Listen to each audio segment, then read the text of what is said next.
A lot of artists or music producers or even managers and music industry execs who are just getting started in their careers don't understand their positioning in the music industry. And some eye-opening factors tend to happen once they get to the big table with the big wigs, or at least with their attorneys, to sign their first deals if they made it this far. And even if you haven't, you don't really realize the type of power that you have.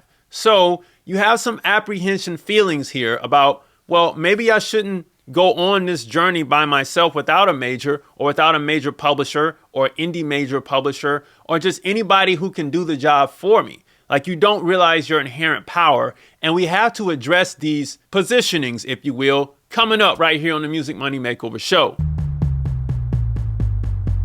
Hey everybody, welcome back to the Music Money Makeover Show. This is kind of a sad position to be in when you don't realize the type of power that you have. And I've witnessed on more than one occasion many artists give away their power simply because they didn't know the power they possess in their hands and what they were by default. So even though I've said it on this channel many times, I want to jump into it and give it to you in layman's terms and show you every aspect of every piece of power that you have in this game before you sit down at that table and you sign on a dotted line with a major label. Check it out. You are the default record company. A lot of you all understand this. This one's going to be easy. The later ones, they're going to be a little bit tricky for those who don't really understand. But this one's pretty easy. As an artist, it's essential to realize that you have control over your music in the beginning, which you do. You all have been fighting for these masters for 25, 30 years now. As the original owner, you have the power to create and exploit the master to its fullest extent. You do. You must understand that when you sign to a label, you will lose all creative control and ownership of rights in 9 out of 10 cases, even if it is a licensing deal.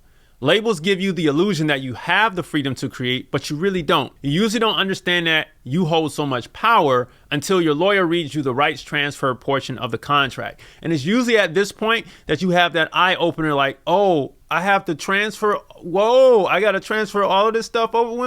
When will I get it back? That's what you start asking your attorney. But by then they've already spent the time to negotiate the deal. So it's like, do I pay my attorney out of pocket for the work that they did, or do I go ahead with the transaction? So I want to tell you now, you will be giving up your rights, whether you're in a licensing deal, because a lot of times you never really recoup on a licensing deal anyway. They treat it just like a record deal. And if you're doing a standard record agreement, the masters are gone anyway. Now, you can play the record company and use them to your advantage depending on your specific goals that you want to achieve as a recording artist, but that is customary to you. However, what I want you to understand and what I want you to keep your eyes open about is that you are by default the record company. So once those masters are given up and you now have no independent cash flow and you have to go create it based on shows and other means, when you get tired of doing those physical shows and the master money stops rolling in, who are you going to call at that point? Not me. You get what I'm saying? So anyway, here's the next one where a lot of you all get tripped up on.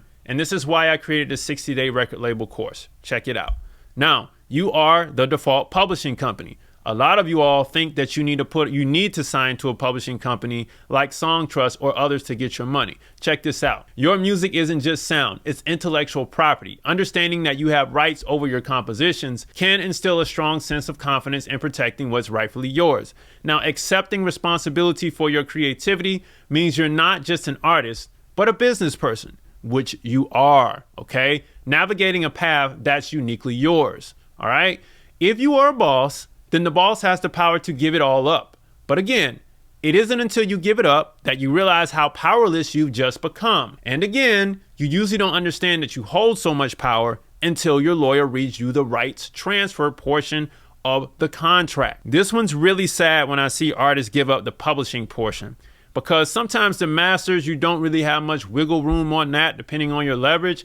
But the publishing, man, that's like the last straw. And I watch people cash in early, $5,000, $6,000 on the publishing per song, encompassing an entire deal because they want to get more cash up front, but they don't realize how much they just took off the back end on the table. So, you know what I mean? You are by default the publishing company. You don't need Songtrust to do it. You can get this money yourself. You don't need Songtrust to do this. I'll talk about it later. Now, you are the default merchandise company. Beyond the music, there's merchandise. Managing your merchandise isn't just about selling your products, but it's also about selling the products of other brands as well. Gem of the day right there. All right. That is a real gem. because when you give up the rights to this, it's almost over. It's not until the lawyer goes over your merch deal that you get to see how much wiggle room you lost due to your 360 agreement. The fact that you can sell t-shirts on your own site or merchandise on your own site is amazing. The fact that you can set up a merch booth depending on the venue and the venue fees is amazing. That you can just go out and just print money when you have the fans. So you are by default the merch company. You don't have to let the record label use their merch company to do your own merch.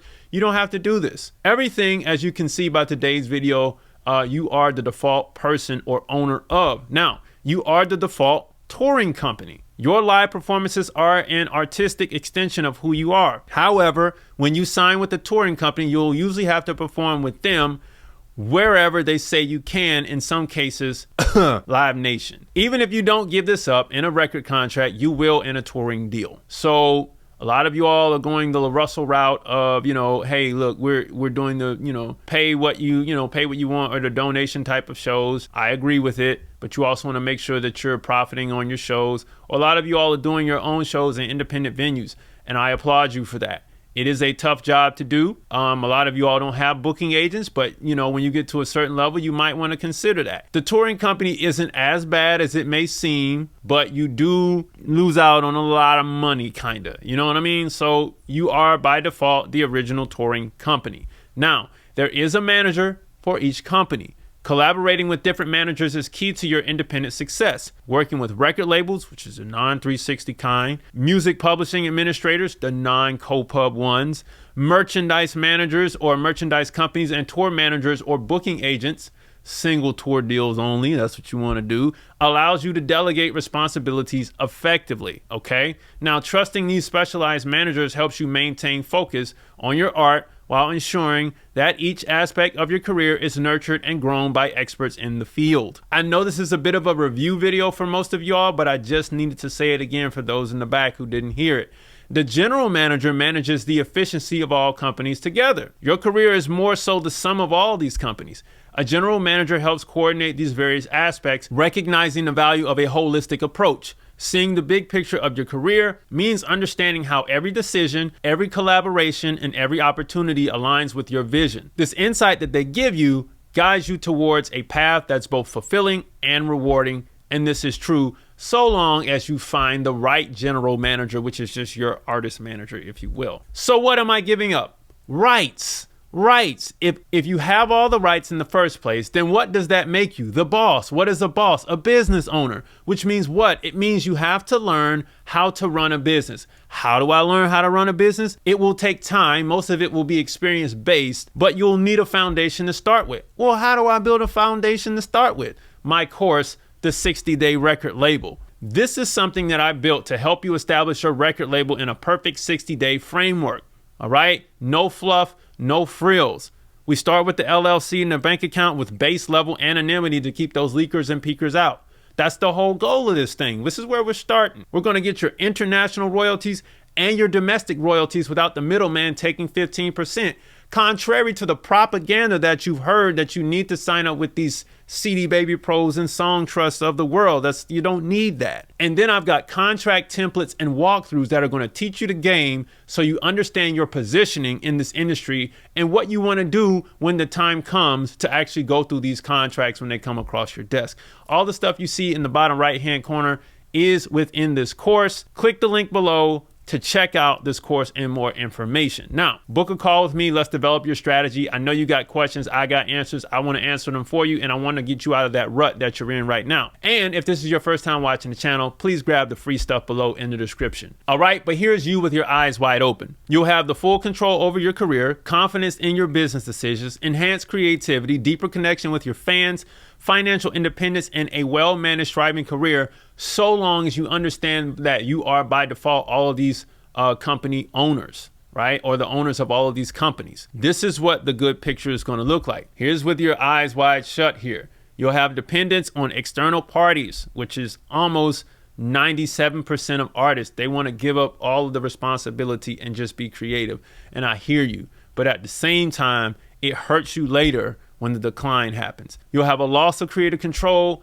I don't care if it's a licensing deal. Whoever owns the debt controls you. Possible stunted career growth and longevity can happen due to the fact that you gave up all your power to a record company in a 360 deal. I'm just the messenger, man. I'm just letting you know. This is where I want you to be right here. Ultimately, when you understand that you have this type of power, then you can understand that you too can build your very own major indie record label. It is very possible. And in fact, I want you to do that. So I encourage you all to jump into the 60-day record label course. All right, Music Money Makers. So if you make music, you should always make money. Log on to musicmoneymakeover.com, jump into that 60-day record label course, book a call there, download the free stuff right down below, and I'll see you next time. Peace.